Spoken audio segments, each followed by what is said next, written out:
Hello' everyone, আপোনালোকৰ কাৰণে অতিশয় ভাল খবৰ। যিসকলে আছাম পুলিচ ৰিক্ৰুইটমেণ্টৰ কাৰণে ৰখি আছে, ইতিমধ্যে অনলাইন লিংকসমূহ এক্টিভেটেড কৰি দিছে। আপোনালোকে এপ্লাই কৰিব পাৰে। ভালদৰে প্ৰচিডিউৰসমূহ পঢ়ি ল'ব আৰু খুব ধুনীয়াকৈ এপ্লাই কৰি দিব। Best of luck for your upcoming examination.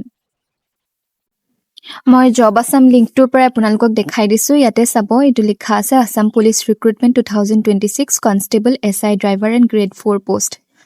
ইয়াতে টোটেল ভেকেঞ্চিজ 2350টা।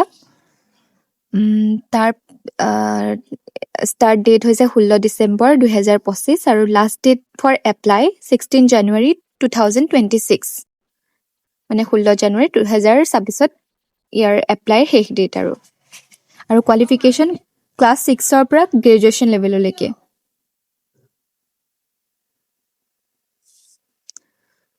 গতিকে যাৰ যাৰ যি কোৱালিফিকেশ্যন, যোনটো পোষ্টত এপ্লাই কৰিব পাৰে চাই লৈ এপ্লাই কৰিব।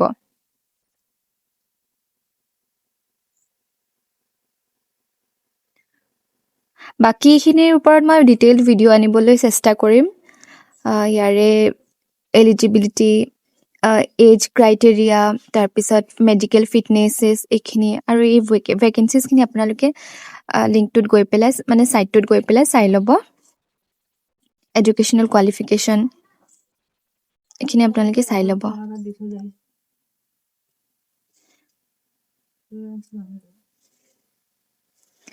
আৰু ইয়াৰ চিলেকশ্যন প্ৰচেছ, এইখিনিৰ ওপৰত মই ডিটেইল ভিডিঅ' আনিবলৈ চেষ্টা কৰিম।